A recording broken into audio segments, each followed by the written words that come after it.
Buenas noches. Nosotros somos un grupo de robótica agraria latinoamericano, el cual está conformado por el ingeniero Andrés Bello de Colombia, el ingeniero Jonathan Villanueva de México, el ingeniero José Mesa de Colombia, el doctor Leonel Paredes de Venezuela, primero entonces el profesor Daniel Castellanos de Colombia y quien les habla, Lizeth Blanco de Colombia. La robótica agraria en el mundo. Las últimas semanas han sido algo intensas, pero he encontrado que la gran mayoría de las comunidades están apuntando muchísimo a la robótica agraria. Hoy en día ya se encuentran, digamos que unos performers entre la mecánica antigua, ¿sí? Tractores antiguos mezclados con electrónica. Y tenemos ya productos y prototipos que ya se están desarrollando como sistemas agrarios completos. Entonces, una de las cosas que está apuntando mucho y hoy en día es la agricultura 4.0. Así como la revolución industrial, que teníamos máquinas a vapor, la 1.0, aquí en el siglo XVIII, a mediados del siglo XVIII, empezaron con todas estas revoluciones industriales. Hoy en día estamos en la cuarta revolución industrial. Entonces tenemos electrónica, tenemos mecánica, tenemos software. Entonces ya en este momento ya estamos en el punto, digámosle así, de aprovechar todos estos tipos de tecnologías para poderlas aplicar a diferentes problemas agrarios. Bueno, dentro de los robots agrícolas tenemos dos tipos, los terrestres y los aéreos. Entonces, los terrestres, como bien dice, los tenemos con sus 4 ruedas o 3 ruedas que se desempeñan por debajo de los cultivos. Los aéreos, que sirven para sistemas de aspersión y para sistemas de verificación de si los cultivos ya están listos o no.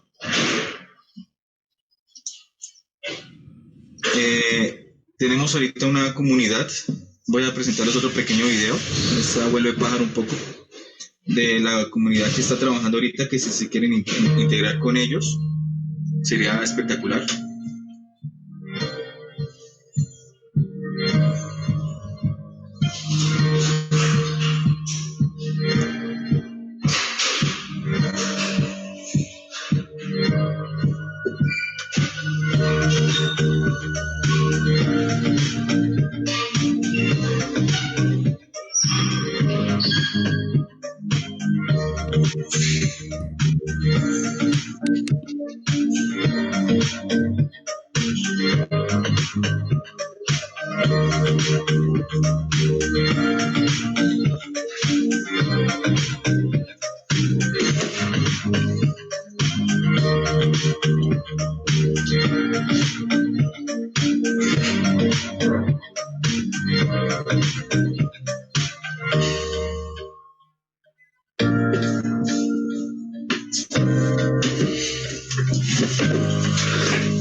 Bueno, esto es una presentación pequeña del grupo de robótica agraria. bueno, continuamos con el ingeniero Leonel Paredes, que nos comente acerca de la parte de instrumentación y de lo que él ha trabajado hasta el momento. Bueno, buenas noches. Déjame ver aquí cómo comparto pantalla. Aquí donde dice Share Your Screen. Sí. A ver. Ok, ya se ve, ¿verdad? Ok, bueno, entonces le voy a comentar aquí un poco, pues voy a tratar de hacerlo lo más breve, los temas que yo trabajé en mi tesis doctoral y que todavía sigo, digamos, haciendo investigación de forma, pues digamos, activa, ¿no? Digamos que seguimos trabajando en estas áreas, ¿no? Entonces, para resumirnos un poco, ha habido dos enfoques bien diferenciados, ¿no? Uno hacia la parte de la instrumentación, específicamente a lo que son las mediciones de fuerza, ¿ok? Y el otro tema, que ahora mismo lo tengo parado, no lo he seguido trabajando porque, bueno, no tenemos esa posibilidad acá en la Universidad Antonio Nariño, es todo lo que tiene que ver con robótica, ¿no? Pues, digamos, no es que está abandonada, pero simplemente en este momento no la he seguido trabajando. Entonces, esta presentación, pues yo la hice en el momento que defendí mi tesis doctoral en el año 2014 y luego la adapté para una presentación en la universidad a distancia aquí en Colombia, ¿no? Entonces, bueno, leo el título, dice uso de sensores piezoresistivos como herramientas no invasivas de medición de fuerza en aplicaciones robóticas. Entonces, fíjense, esto no tiene una relación, digamos, tan directa con lo que es la robótica agrícola, pero bueno, pues, digamos, se pudieran utilizar muchas de las cosas, de los instrumentos, del conocimiento y de la experiencia, pues, que tengo en estas áreas para enfocarlas a proyectos agrícolas. Okay, entonces, bueno, voy a pasar la primera parte rápido, que es la parte de instrumentación de mediciones de fuerza, que me parece que no tiene mucho que ver pues, con el tema que estamos hablando acá. Y luego en la segunda parte sí la explicamos con más detalle, que es lo que tiene que ver con la robótica. Ok, entonces, bueno, típicamente cuando se hacen mediciones de fuerza, pues utilizamos lo que son celdas de cargas, que son estos equipos voluminosos que tenemos acá. Okay, entonces, bueno, ellos funcionan mediante deformaciones y conociendo el módulo ya de los materiales, conocemos la fuerza que se aplica, ¿no? Entonces, ¿cómo medimos esa deformación? Bueno, con cargas extensiométricas, ¿no? Eso ya se sabe. Entonces, bueno, ¿dónde se usan las cargas? Bueno, en vigas en voladizo, etcétera, etcétera. Y bueno, también hay robos agrícolas que digamos, incorporan estas celdas, ¿no? Sobre todo aquellos robos con patas, ¿no? Para de alguna forma hacer un balance de las patas y evitar que el robot vuelque. ¿Ok? También se utilizan en manos robóticas, ¿no? Se utilizan esas cargas extensiométricas para medir las fuerzas, las deformaciones. ¿Ok? Y bueno, las celdas de carga son dispositivos que incorporan muchas cargas extensiométricas y que pueden medir muchas fuerzas en múltiples ejes, ¿no? Pues tanto fuerzas como pares, ¿no? Entendiéndose que hay pues 3 fuerzas, ¿no? A lo largo de todos los ejes y 3 pares torsionales a lo largo de cada eje, ¿no? Entonces, aquí vemos también una aplicación donde se utilizan las celdas de carga, ¿no? La celda de carga sería esto que dice acá, FT Sensor, que significa Force Torque Sensor. Y entonces vemos cómo el robot interacciona con un ambiente, ¿no? Aquí el ambiente es un obstáculo, pero bueno, el ambiente también puede ser puede ser el piso o puede ser una herramienta que esté utilizando el robot que esté interactuando con un entorno. ¿Ok? Entonces, bueno, las celdas de carga son muy precisas, son costosas, ¿ok? Pero la desventaja es que son voluminosas, ¿no? Como ya vimos previamente, son bastante grandes, ¿no? Y entonces en muchos casos son difíciles de instalar. ¿Okay? Entonces, ¿qué sucede? Hay una alternativa que tiene muchos años en el mercado y es utilizar sensores que no se deforman, sino que de alguna forma tienen internamente unos mecanismos que cuando se aplica fuerza cambia su resistencia eléctrica, ¿no? Entonces esos son los sensores basados en polímeros que vemos acá al lado derecho de la presentación, ¿no? Entonces estos sensores cuando uno los toca pues cambia su resistencia eléctrica y pues de alguna forma podemos correlacionar lo que es el cambio en resistencia con la fuerza aplicada. ¿Okay? Pero la principal desventaja es que son poco precisos, ¿no? O sea, si lo comparamos con las celdas de carga ofrecen lecturas de fuerza mucho más precisas. Entonces, bueno, aquí tenemos la curva de uno de esos sensores, vemos como la resistencia que está en rojo, pues decrece de forma inversa con la fuerza aplicada, ¿no? Entonces, pues se hace una regresión lineal, o bueno, con la conductancia podemos medir la fuerza. Entonces, bueno, aquí es una explicación del fenómeno, de la parte física, pues no vamos a entrar en esto, ¿no? Okay, aquí están unas características de errores de los sensores. Fíjense que tienen un error grande, ¿no? Por ejemplo, el error de repetibilidad es del 2.5%. En una celda de carga es del 0,1 o hasta menos. O sea, el error en uno de estos sensores es 10 o hasta 50 veces más grande, ¿no? Entonces, ahí vemos una de las limitaciones de esta tecnología. ¿Ok? Entonces, sin embargo, tienen una gran ventaja y es que se pueden, por ejemplo, incorporar en aplicaciones que tienen interacción con el ser humano. Entonces, aquí vemos cómo esos sensores se instalaron en un guante para medir la ergonomía de las pipetas o en herramientas de realidad virtual, ¿no? También, aquí los sensores se instalaron en esto es como un dedal, ¿no? Aquí se instalaron. Fíjense que instalar celdas de cargas en este punto resulta imposible porque las celdas de carga son muy voluminosas. ¿Ok? Entonces, ¿cuál fue el trabajo? Ya yendo a lo que es el core del asunto. Bueno, el núcleo del trabajo que yo realicé durante mi doctorado fue utilizar técnicas de inteligencia artificial para mejorar el desempeño de esos sensores, ¿no? Entonces, ¿cuál fue fundamentalmente lo que se utilizó? Bueno, la novedad radicó, bueno, aquí tenemos el banco de ensayos, pues en ese momento teníamos un banco de ensayos artesanal. Hoy en día acá en Tunja tenemos un banco automatizado completamente que aplica fuerzas ya no con pesos muertos, sino con un motor que se controla. Pero bueno, eso pues es otro tema que, digamos, en este momento no viene al caso. ¿Cuál fue la principal novedad que se utilizó, que formó parte de mi tesis doctoral? Que ya no se realizaban lecturas de conductancia, ¿no? Lecturas de resistencia, sino que realizamos también lecturas con corriente alterna. Entonces, al tomar lecturas con corriente alterna, podíamos medir no solamente la resistencia del dispositivo, sino además su capacitancia. Entonces, eso nos daba información adicional, ¿no? Digamos que estábamos viendo el fenómeno desde dos puntos de vista, desde el punto de vista resistivo y desde el punto de vista capacitivo. Entonces, con ambas lecturas de resistencia y capacitancia, pudimos hacer un modelo combinado. Y ese modelo, pues, dio unas lecturas de fuerza más precisas ante, digamos, condiciones dinámicas de carga y también estáticas, ¿no? Entonces, bueno, hicimos también modelos de sensores, un modelo que involucraba el voltaje, que eso anteriormente no se había hecho. ¿Okay? Y bueno, todo esto, pues digamos, se utilizó pues para mejorar lo que fue la respuesta, ¿no? Entonces, aquí se muestra, ¿ok?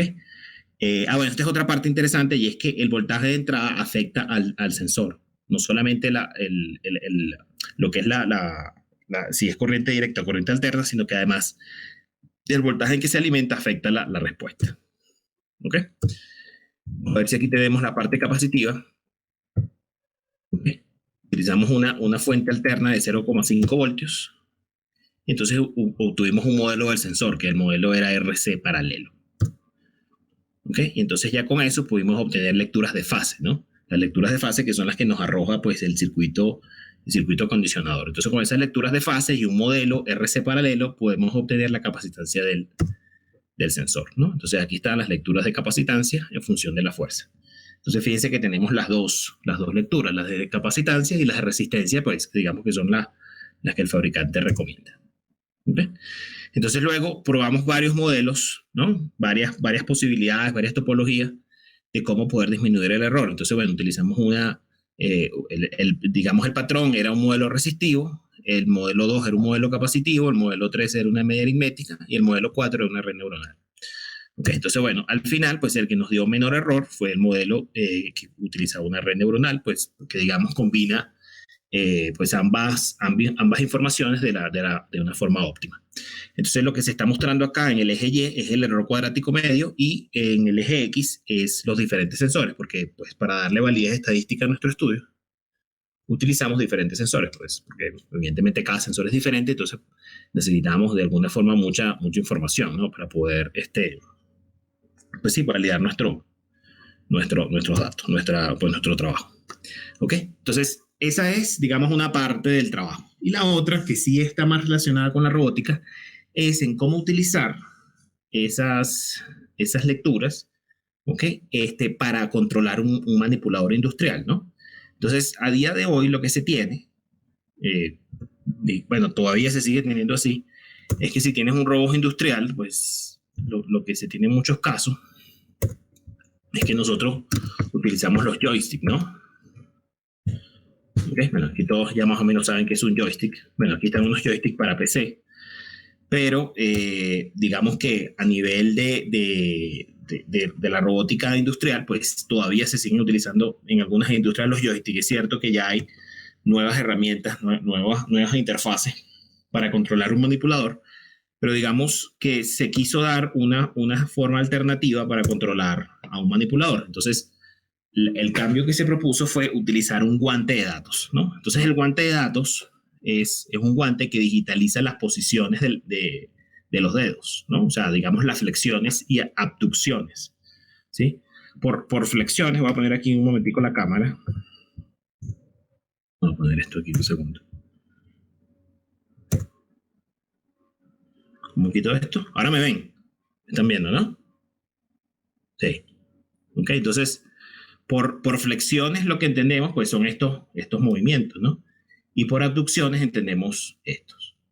¿Ok? Entonces, con un guante de datos lo que podemos hacer es digitalizar las flexiones en los dedos y las abducciones, ¿ok?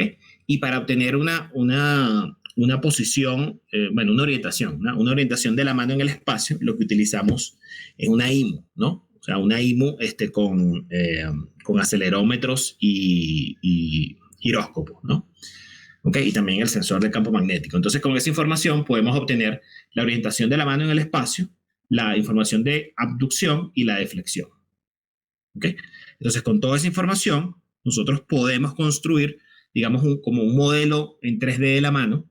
Okay. Y si a ese guante de datos le ponemos en la zona palmar sensores de fuerza, lo que podemos hacer es que cuando estamos interactuando con un objeto, digamos que estoy interactuando con esto que está acá, yo puedo reconstruir, dado que tengo la fuerza que estoy aplicando y la orientación de la mano en el espacio y la de los dedos, puedo obtener un vector fuerza resultante. ¿Okay? Puedo hacer ese cálculo pues vectorial y entonces puedo obtener una intención de movimiento de la persona, ¿okay? O del operador. Entonces con ese vector resultante yo puedo mover un manipulador industrial en un entorno pues industrial. Entonces esa es la segunda parte que les voy a presentar ahorita. Entonces, bueno, vuelvo acá al modo presentación y les paso esa parte. Entonces, sería aquí. Ok, entonces, bueno. Entonces, aquí está todo lo que tiene, ¿no? Entonces dice, consta de un guante de datos de 16 grados de libertad. Había unos grados de libertad que no se podían medir, pues, por esta versión del guante. 11 sensores piezoresistivos, los cuales, pues, digamos, se utilizan para medir la fuerza del operador en cada uno de los puntos, ¿no? Y una IMU, ¿no? ¿Okay? Que digamos es lo que da la orientación, lo que permite medir la orientación de la mano completa en el espacio. Entonces, bueno, aquí tenemos la distribución de los sensores, ¿ok? El guante de datos sí es un guante de datos comercial, ¿no? Digamos, el trabajo mío fue incluirle los sensores de fuerza. ¿Ok? Pues fue un trabajo artesanal. Bueno, vamos a ponerlo de nuevo. En realidad eso tomó, pues, digamos, bastante tiempo, ¿no? Había que coserlos, hacer una soldadura, pues, digamos, bastante meticulosa, ¿no? Y en la zona dorsal, o sea, la parte de arriba, pues, palmar es la parte de abajo y dorsal es la parte de arriba. Había una IMU, ¿ok? Entonces la IMU se podía dar la orientación espacial de la mano. ¿Ok? Entonces este fue el ensamblaje final del hardware, ¿no? Que se obtuvo. Entonces vemos acá en el lado izquierdo la zona dorsal y en la parte derecha la zona palmar, ¿no? La parte de abajo. Entonces aquí tenemos en la zona palmar tenemos los sensores de fuerza y en la zona dorsal tenemos los goniómetros, que son los que miden la flexión de los dedos. Sí, pues eso ya venía de fábrica, pues yo no tuve que hacer nada. Y la IMU, que medía la orientación del guante en el espacio.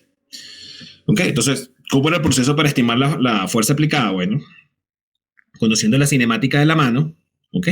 Se podía, la cinemática y la dinámica se podían sumar las contribuciones que se aplicaban a una carga, ¿no?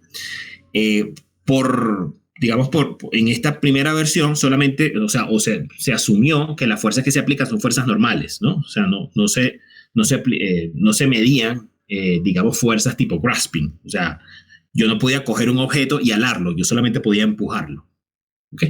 Eso fue una limitación, pero bueno, pues digamos, para efectos de la novedad de la propuesta fue suficiente, ¿no? O sea, digamos, se está dando una alternativa diferente a un joystick y pues está basado en la interfaz. Entonces, eso es una limitación, ¿no? O sea, esto solamente permite medir fuerza digamos, de empuje. Pero si yo cojo un objeto y lo halo, estos sensores no permiten medir ese tipo de fuerza. Entonces, bueno, yo con ese vector resultante, bueno, aquí el vector resultante venía de sumar todas las contribuciones de fuerza. Con ese vector resultante yo podía hacer un control de impedancia y podía convertir esa fuerza en una velocidad resultante. ¿Ok? Y entonces con esa velocidad resultante yo podía mover digamos, el objeto. ¿Ok? Que ya vamos a pasar a robot, donde se muestra un video de la aplicación final. ¿Ok? Y bueno, aquí está el diagrama general de la interfaz, ¿no?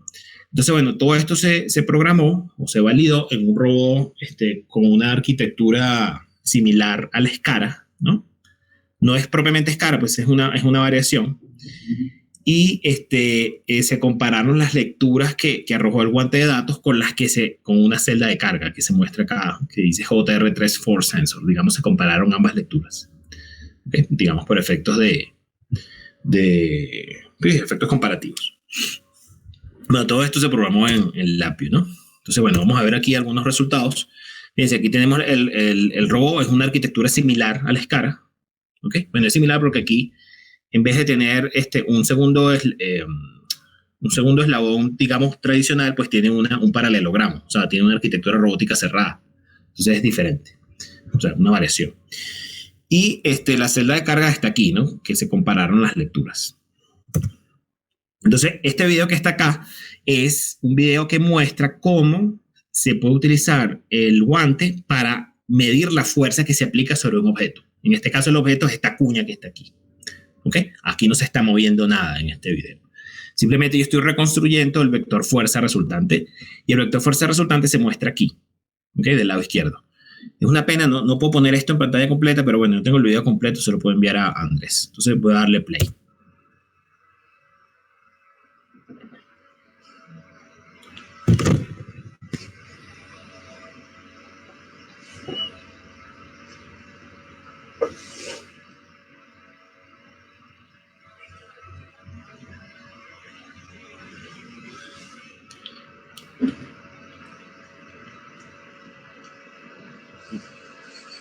Bueno, entonces, si vieron la flecha azul que está acá, pues de alguna forma representa la intención de movimiento de la persona, ¿no? ¿Ok? Vamos a ponerlo de nuevo, ya que el videito es corto. Entonces, bueno, aplico fuerza hacia abajo, aplico fuerza en una dirección, y lo mismo si aplico fuerza en varios sensores a la vez, en un vector, digamos, más complejo, ¿no? O sea, que tiene muchas contribuciones. Entonces, con ese vector fuerza resultante, podemos mover un manipulador. ¿Okay? El manipulador se mueve lento, porque, bueno, pues esto fue un trabajo conjunto y no se pudo modelar la dinámica del robot. Entonces, el movimiento del manipulador solamente se estaba haciendo a nivel cinemático. O sea, no estaba programada la dinámica del robot. Entonces, si se movía muy deprisa, el movimiento del robot pasaba a ser errático. ¿Okay? Entonces, el robot se mueve, pero no de la forma más deprisa que uno quisiera.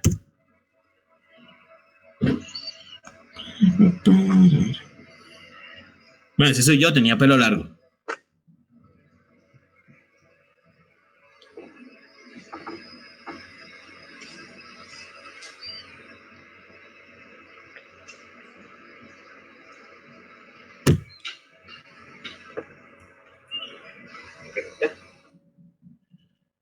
Ok, entonces bueno, eso es, muchachos, lo que tengo para presentarles. No es, como le comenté a Andrés, pues mi especialidad no es la robótica agraria como tal, pero digamos, pues conozco algo sobre el tema de la robótica agraria.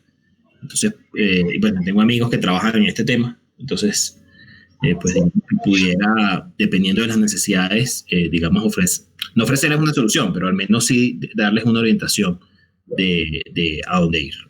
Listo. Mira, lo digo mucho. Espero no haberme excedido del tiempo. No, la idea es poder tener conceptos claros de instrumentación, de electrónica, para poder seguir fabricando y mejorando nuestros prototipos.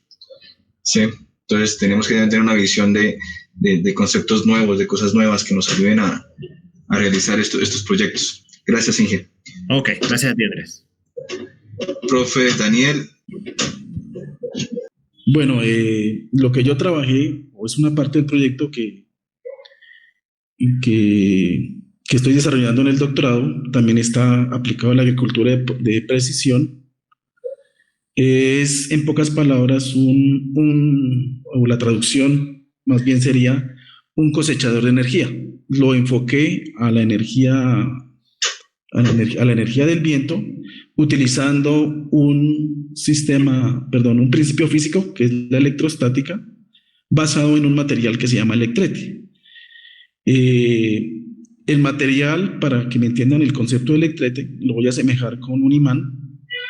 Entonces, en el magnetismo se utilizan los imanes y en la electrostática se utilizan los electretes. Entonces, el electrete lo que hace es almacenar carga electrostática. Entonces, cuando el profesor de física, en la primera clase de laboratorio, para ver la existencia de la electrostática, pues uno toma un peine, se peina, valga la redundancia, su cabello, y con unos papeles pues ve ahí que hay atracción de carga. Entonces, en eso se basa el principio de funcionamiento del electrete. Entonces, el electrete, él me guarda la carga. Pues acá muestro cómo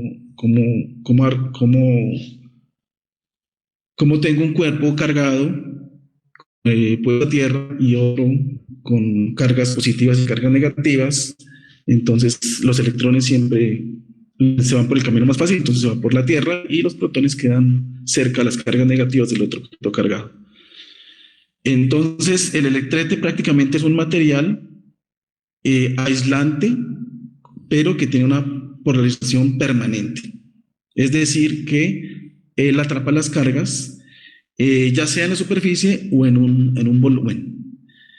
Lo particular del electrete es que él atrapa la carga electrostática por un tiempo, y ese tiempo es el que yo utilizo para poder generar una electricidad con un voltaje y una corriente. Este es el esquema de la carga del electrete. También fue desarrollado en conjunto con el ingeniero Andrés, optimizándose ya aplicando pues los principios de ingeniería electrónica.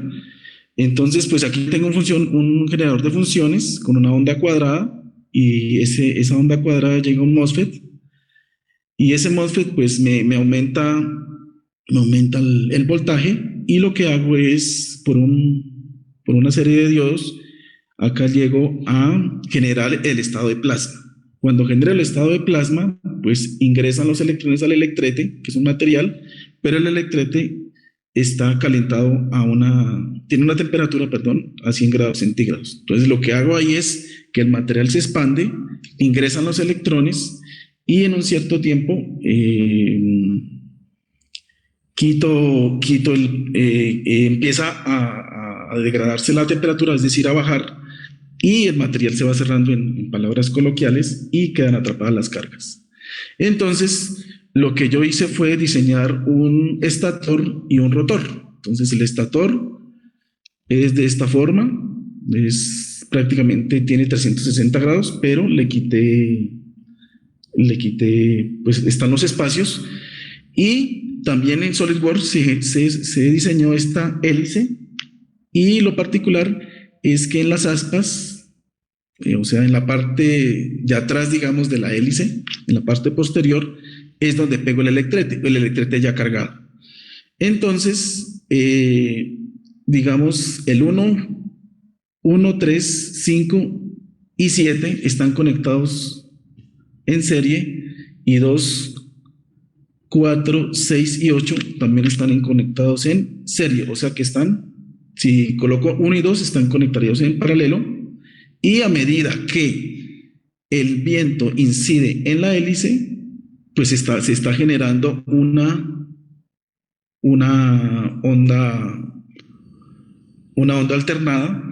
Entonces, cuando gira la hélice, aquí están los electretes en azul, gira la hélice sobre un eje y va barriendo alrededor del estator, entonces ahí se está induciendo la carga electrostática.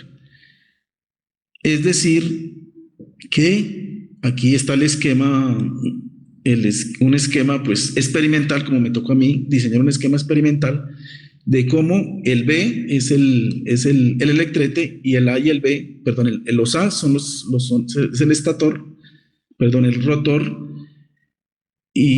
perdón, el B es el rotor y el A es el estator. Cuando empieza no hay contacto, cuando empieza la inducción de carga, entonces a partir de estos pasos hasta el 9º paso, cuando va pasando el electrete a través del estator, se genera carga. Experimentalmente o teóricamente, pues esta es la fórmula de la carga, y tiene que ver con la densidad de carga superficial, un coeficiente de proporcionalidad, un radio y una amplitud angular de un sector circular. A medida que pasa el tiempo, pues está la carga en razón del tiempo, y por series de Fourier, pues llegó a antes de la serie de Fourier, pues ya construyendo con los ángulos, llegó a esta onda casi alternada. Entonces, si derivo la carga, pues encuentro la corriente, eso es lo que hago acá, encuentro la corriente, y yo sé o asemejo que esto es una máquina de 4 polos, asumiendo que la frecuencia es igual a omega por el número de polos sobre 2pi, en este caso P sería los 4 polos. Para llegar a la corriente, pues hago una transformada de Fourier y llego a la corriente. Esto es la parte teórica del proyecto. Acá es donde pues me apoyo en la electrónica. Ahí se simboliza el harvester. Utilizo una sonda diferencial con mucha impedancia, y pues del harvester parten se conecta a un puente de diodos. Ese puente de diodos pues me rectifica la onda y pasa a través de una resistencia, y acumulo esa electricidad o esa corriente, ese voltaje en un condensador. Mejor dicho, tengo que rectificar la onda alternada para llegar a una onda de corriente directa. Esta es la parte experimental. Aquí la parte amarilla es la onda alternada que sale de la rotación del electrete, de la hélice con el estator. La parte aguamarina es la onda rectificada, y la parte morada, digamos, me estoy dando cuenta de que se está cargando el condensador, o sea que estoy generando una carga, electricidad, generando corriente, voltaje, y haciendo, pues ahí nos damos cuenta que es a 1.15 voltios el valor de RMS, y encuentro la potencia efectiva de este sistema. Me da 0,49 microvatios con una resistencia total del circuito de 2,7 megaohmios. Compruebo esto, tanto la parte teórica como la experimental. Tengo aproximadamente 931 milivoltios con un capacitor de 10 microfaradios. Verifico la frecuencia, entonces sería 60 por la frecuencia sobre el número de polos, y experimentalmente me da 818.25 revoluciones por minuto. Tengo un desfase en la parte experimental y la parte teórica, pero pues se corrobora al principio. ¿Qué fue lo que hice para corroborar este sistema? Entonces, grafiqué o hice una medición de las revoluciones por minuto versus el voltaje, y veo que es prácticamente lineal, o sea que tiene un comportamiento. Ahí lo que veo es que a menor revolución pues el voltaje es menor y a mayor revolución, pues obviamente el voltaje aumenta. Otro experimento que hice fue, tengo el rotor y el estator y voy separando digamos, la hélice, y veo que entre más cerca está la hélice del estator, pues aumenta el voltaje, entre más lo alejo, disminuye el voltaje. Otro experimento que hice fue calcular el voltaje versus la resistencia, y pues veo que es un comportamiento resistivo. Todo esto pues llega a la conclusión de que pues puede ser una nueva alternativa de energía para aplicar a la robótica. Pues yo siempre estoy muy enfocado a la robótica agraria porque mi departamento Boyacá, aquí en Colombia, es un departamento que vive de la agricultura. Su enfoque es de agricultura. Entonces, a partir de las ciencias que uno estudia, tanto la física como la ingeniería electrónica, pues que se quiere aplicar a este tipo de robótica agraria, porque si se fortalece la agricultura, pues podemos generar mucha, o sea, que la economía se mueva, aplicar al beneficio de la agricultura con la robótica y obviamente con las ciencias básicas, la física, la matemática, las ingenierías, para poder generar un progreso. Entonces, lo que busco es transformar un tipo de energía que es el viento en la electricidad. ¿Para qué? Para poder generar o entregar ese voltaje y esa corriente a un robot. Ese es como el enfoque que le estoy dando. Esto es un experimento a pequeña escala, ya lo estoy haciendo a una escala más grande, y pues con el ingeniero Andrés, él me ayudó a seleccionar la carga del electrete, o sea, la carga del material para almacenar la carga electrostática. Eso es, en pocas palabras, lo que estoy investigando, y hasta este momento pues, es lo que llevo. La otra parte es que estoy haciendo una simulación en COMSOL Multiphysics, simulando este fenómeno, o sea, para corroborar cómo se comportan los campos eléctricos con la electrostática y con esta rotación circular en este sistema. Eso es lo que yo trabajo, y pues estoy muy enfocado a la robótica agraria. Eso es todo. Pues muchas gracias por escucharme. Profe Daniel, muchísimas gracias. Como nos podemos dar cuenta, estas son herramientas que a veces uno le pregunta, bueno, ¿y cómo puedo coger energía que el carro esté andando y recolectar esa energía al vehículo? Esto es una parte de que sí es cierto que la ciencia sirve, que sí es cierto que las cositas sirven, pero hay que estar en esa área de investigación, hay que estar constantemente en esa área de investigación. Si Jonathan nos escucha... Sí, claro, por supuesto. Sí, entonces, ¿tienes la voz de tu grupo? Bueno, muchas gracias. Vamos a empezar entonces a compartir mi pantalla y pues no sé si ya se ve bien. Sí, estamos viendo. Ok, perfecto. Pues muchas gracias. Nosotros estamos aquí también para presentar acerca de 2 proyectos que hemos realizado en la universidad y que han realizado los estudiantes en cuanto a robótica agraria. Y bueno, gracias por la invitación. Este primer proyecto me acompaña Alan Padilla, que es el que ahorita más adelante nos va a comentar qué es lo que hizo referentemente a la parte de diseño mecánico.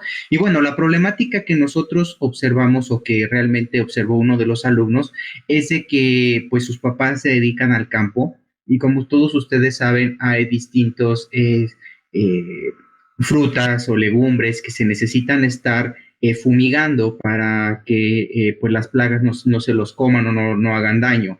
Entonces él estuvo observando que y diversos estudios nos han dicho que pues estar expuesto a estos plaguicidas pues tiene consecuencias, y en este caso pues enfermedades o malformaciones congénitas. Y pues la idea surgió de esto, de que una persona no fuese la que llevara el plaguicida o el líquido para fumigar, sino que fuera, ¿por qué no hacerlo a través de un robot, no? Entonces, bueno, para esto, pues estamos utilizando también la metodología de Richard Grimet, el cual dice que, pues primero para los robots lo que tenemos que hacer es dotarlos de movimiento, posteriormente darle sentidos, ¿no? Dotarle de sentidos y por último llegar a una etapa de inteligencia artificial, que es la que estamos buscando, que hace ratito te estábamos comentando. Bueno, pues en cuanto al diseño mecánico, pues se realizó en SolidWorks. Aquí podemos observar alguna del primer modelo que se hizo de Amelie, con la idea de que pues este robot sirviera en este caso para llevar el fumigante, el líquido, y pues ayudar a realizar esa parte. Entonces, bueno, aquí otras de las imágenes, una de las primeras imágenes, esto si mal no recuerdo, empezamos en el año 2019 con Alan y su equipo, y pues ha ido llevando este proyecto a través de distintos foros académicos que nos ha servido ahorita, pues realmente sí necesitamos apoyo para seguir perfeccionándolo, para concluirlo de alguna forma. Y bueno, también tenemos la parte de electrónica, que pues es básicamente controlada por un Arduino con puentes H, ¿no? Motores y sensores. Ahorita, pues aquí en México y los proyectos que realizamos los hacemos mucho con la placa Arduino. En cuanto a facilidad de motores, tenemos mayor confianza en Arduino que, por ejemplo, como Raspberry u otra placa diferente para el manejo de motores, que pues Raspberry nos sirve más como para el procesamiento de imágenes, ¿no? Y bueno, en cuanto a la programación, pues les decía, estamos trabajando con Arduino y bajo la misma metodología de Richard Grimet. Y ahora, nosotros también ahí en la universidad contamos con la suite de National Instruments, pero pues el principal problema que hemos estado viendo es que trabajando con lo de la visión con la MyRio, pues es de que hay que estar con la versión que efectivamente funciona ese dispositivo, ¿no? Además de que es muy caro, tiene un costo, si mal no recuerdo, alrededor de $750. No todos los alumnos pueden tener acceso a ellas, salvo los profesores, pero pues sí es complicado porque pues si tú lo instalas en una computadora y después lo quieres llevar a otra, en la otra ya no funciona, y entonces eso ha sido un problema. Por eso es de que hemos también probado con las pantallas HMI, en este caso que también contamos con ellas en la universidad, que pues lamentablemente ya son un poco antiguas y solamente tienen 1 GB de memoria RAM. Ya ves que por eso te estábamos comentando acerca de la memoria. Sirven para hacer otro tipo de aplicaciones, pero de visión ya nos cuesta un poquito de trabajo, porque instalar los nuevos paquetes del LabVIEW con visión pues ya ocupan más espacio del que tiene también la pantalla para guardarlo. Hasta ahorita todo lo que tenemos es con hard computing, o sea, todo es con if-then. Lo que estamos buscando es llegar a una etapa ya de soft computing, para dotar de cierta inteligencia a este mecanismo, a Amelie. Y pues la idea es mostrarles un pequeño video de cómo es que está ahorita, actualmente, y después Alan les va a comentar un poquito más de cómo fue la parte mecánica. Entonces ahí lo que podemos observar es cómo se realiza actualmente el procedimiento. Y bueno, nosotros nos vimos una oportunidad gracias a que uno de los compañeros que integran el equipo, pues su papá está muy metido en todo este tipo de actividad. Y dijimos, bueno, podemos intentar hacer algo así, y fue que la idea surgió ahí a través de ellos para que pues este robot que tenemos ahí pues pudiese hacer esa labor, ¿no? Les digo, estamos todavía en etapa de pruebas para tratar de hacer esa función. Ahorita es teleoperado, básicamente ellos tienen un control que va haciendo la función de las direcciones, pero pues sí, la idea es que pues esto fuese de una forma autónoma, ¿no? Que es lo que se busca finalmente también de estos productos. Entonces, bueno, Alan nos va a comentar un poquito más sobre la parte mecánica, y posteriormente pues nos va a comentar el otro proyecto, los demás estudiantes. Entonces, pues adelante, yo dejaría a Alan la siguiente parte para que nos comente un poco más de cómo fue constituido el robot. Voy a hablar un poco sobre diseño del robot. Bueno, vamos a ver lo que son los elementos internos y los componentes, el diseño de las ruedas y los mecanismos, y en sí diseño y dimensiones. Bueno, los elementos que lo componen, pues bueno, es una batería de vehículo recargable, ya que esta nos permite tener una autonomía muy alta y, pues bueno, como dice, es una batería que podemos recargar y tiene muchos ciclos de vida, entonces nos es muy útil. Tenemos un tanque como el que vemos aquí, que les estoy señalando. Es un tanque hidroneumático, el cual nos permite guardar aire o agua a presión y después expulsarla. Tenemos una bomba que le llaman bomba Shurflo, algo así, de alta presión, de succión, y pues bueno, un módulo de radiofrecuencia, el cual nos permite 1 kilómetro de distancia para controlar el robot. El diseño está basado en un carro 4x4, ya que al ser el terreno muy pedregoso y muy lodoso necesitamos tener casi la misma estructura que un 4x4 para poder pasar por las piedras, el lodo y todo lo que se puede encontrar. Es por ello que nuestro robot tiene una suspensión independiente, cuenta con cada llanta cuenta con su motor y su lo que es su resorte de amortiguamiento independiente. Ok, en el diseño, bueno, tenemos aquí que nos basamos también en un tipo tractor, el cual pues bueno es muy utilizado en los cultivos y en todo lo que es el campo. También aquí pues bueno tuvimos que balancear un poco el peso y las dimensiones, ya que el mismo peso nos podría causar que nos atascáramos. Y pues bueno, el diseño de las llantas lo tenemos con unas cadenas y unos spokes o que le llaman también coronas, que es lo que nos da mucho torque. Y los motores son unos motores que utilizamos y reciclamos de unos limpiaparabrisas de carro, los cuales nos dan un torque de 30 a 40 kilos de fuerza para manejar. Y pues básicamente es nuestro diseño, es lo que contiene por dentro, y aquí tienen una pequeña imagen de cómo es por dentro, y en la primera pantalla pueden ver casi el trabajo terminado. Sigue en proceso, todavía no lo tenemos terminado, tiene fallas ahí un poco en la suspensión y todo eso, pero es lo que llevamos hasta ahorita elaborado. Gracias, Alan. Entonces vamos a dar oportunidad a Sebastián junto con Elías para que nos hablen del otro proyecto que traemos el día de hoy. Muchas gracias. Buenas noches, vuelvo a tomar yo la palabra y intento compartir pantalla. Compartir. Bueno, pues comienzo la presentación. Como pueden ver, somos 4 integrantes dentro de este equipo que fue el proyecto CEMED. Así como pequeño dato, CEMED es un juego de palabras que creamos en francés. Viene de la palabra sembrar y ayuda en francés, porque nuestro proyecto está enfocado a la siembra de semillas utilizando la robótica griega. Y nuestro pequeño eslogan es: el campo y la tecnología por un bien común, ya que nosotros creemos que la tecnología no debe estar, no tiene que ser enemigo de las tradiciones. Luego esta es nuestra problemática. Esta problemática está basada en artículos del País, reportajes del País y de la revista Forbes México, que es un pequeño artículo de 5 puntos que abarcan el campo en México. El primero es que el más importante que nosotros vemos como problemática es que la industria dentro del país es débil.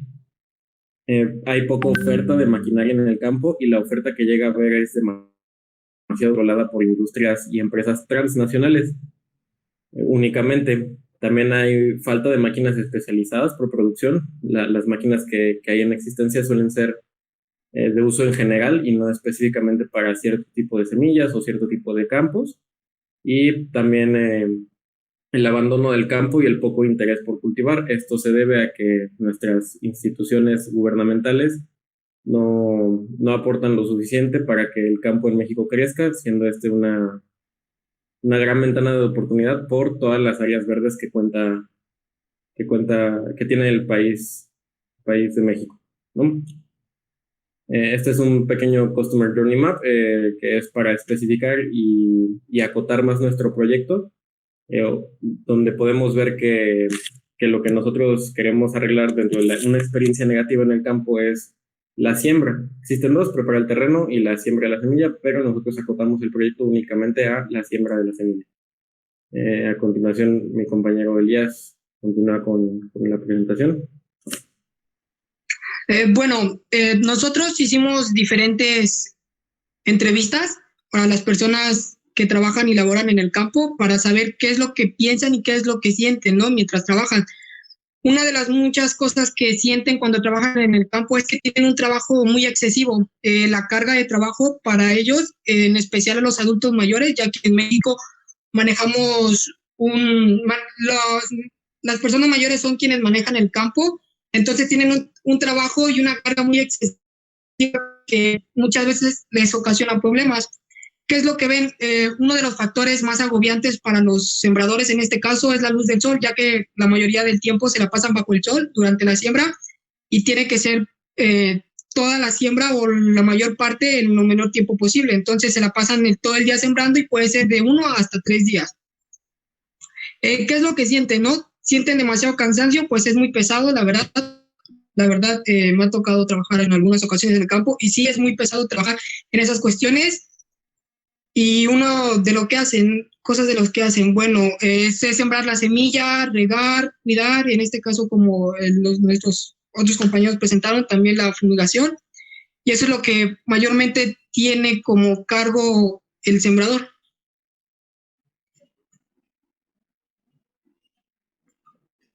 Bueno, continuamos con la funcionalidad y aquí hay un pequeño resumen que CEMET busca mejorar la experiencia laboral en el campo. Cuenta con un sistema eléctrico motriz barato y de fácil comprensión, es decir, unos motores y enseguida un diagrama de cómo también funciona.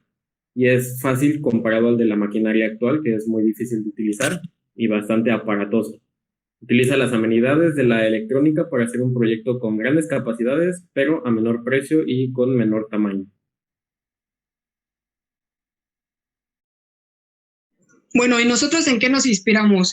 Dos de nuestros compañeros con los que elaboramos el trabajo, que se llaman Luis David y yo, vivimos en zonas ejidales. ¿Qué quiere decir esto? Son zonas de siembra, entonces nosotros nos percatamos y nos dimos cuenta de la necesidad que tienen todos en el campo y la falta de apoyo hacia ellos. Fue entonces que nació CEMET, Tecnología para Ayudar, en este caso al campo mexicano, porque tenemos demasiado campo, pero no lo explotamos por la misma razón, la falta de apoyo. Entonces, falta de apoyo y tecnología. Entonces, nosotros decidimos, a partir de estas situaciones, crear CEMET. Aquí tenemos un pequeño como diagrama a bloques de lo que es el proyecto. Nosotros, igual que el proyecto Amili, nos estamos basando en la plataforma y en la placa de Arduino, puesto que es bastante confiable, en caso de daños es reemplazable y es barata. Para la fuente tenemos aquí baterías de carro, igual, por la autonomía, y ahí pueden ver la imagen de un panel solar, puesto que nosotros dentro del proyecto queremos aprovechar la situación de que el sembrador se encuentra todo el día en el sol, entonces de alguna forma aprovechar toda esta energía para convertirla en trabajo que pueda hacer nuestro robot. La movilidad nos basamos en una movilidad de tipo oruga, tipo tanque, puesto que esta movilidad de oruga permite un movimiento recto y que sea poco obstaculizado, utilizando puentes H. También tenemos el área de sensores, que serían para contar las semillas e inclusive poder analizar el clima, para todo eso mostrarlo como información al operador, inclusive a una base de datos. Y por último, los actuadores, que sería en nuestro eyector de semillas y lo que haría el pequeño agujero en la tierra para sembrar. A continuación, estas son unas imágenes de cómo trabajamos CEMET. El de la derecha es CEMET ya terminado. Si se dan cuenta, pues es un trabajo bastante artesanal. Utilizamos materiales reciclados, inclusive material de bicicleta, tubería, lo cual lo hace por el momento ineficiente. La idea es buscar otras alternativas. Y como pueden ver, son dos pequeños motores con unas cadenas que simulan esa movilidad de oruga con 4 llantas. Y por último, aquí está un video de la funcionalidad de CEMET. Este es nuestro primer prototipo y así es como lo presentamos. También cabe mencionar que CEMET se preparó para 3 etapas. Esta sería nuestra primera etapa y nuestro primer prototipo. Tenemos áreas que mejorar y también tenemos ciertas ideas que estamos en este momento desarrollando, que es ya la segunda etapa de CEMET.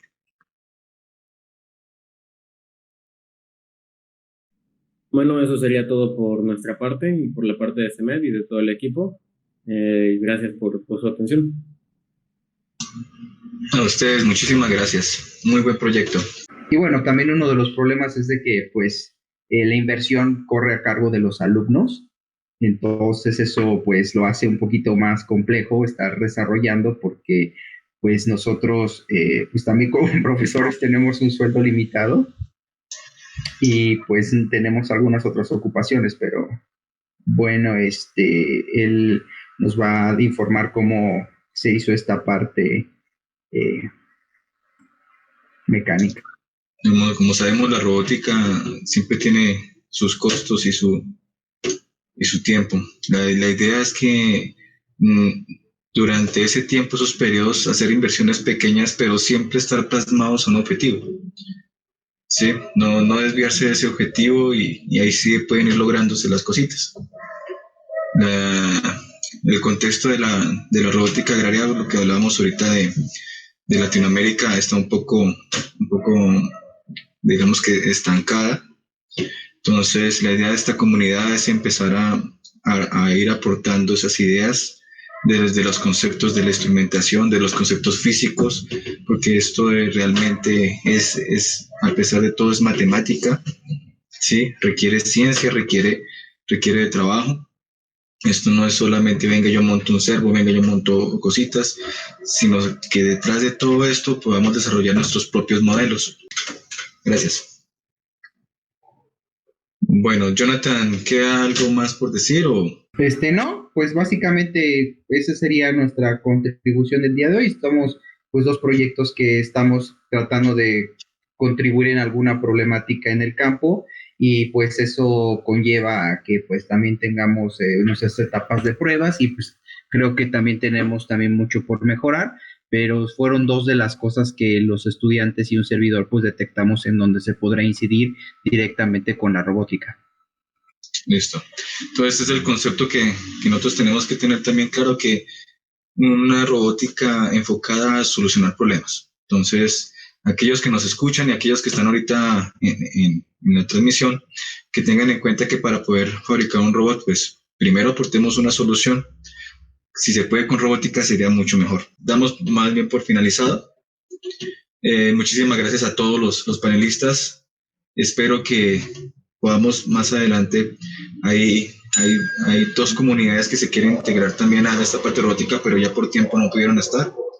Entonces, en el transcurso de estos meses vamos a seguir haciendo estas charlas. Espero ya tenerlos en agrado, tenerlos acá otra vez. Muchísimas gracias a todos.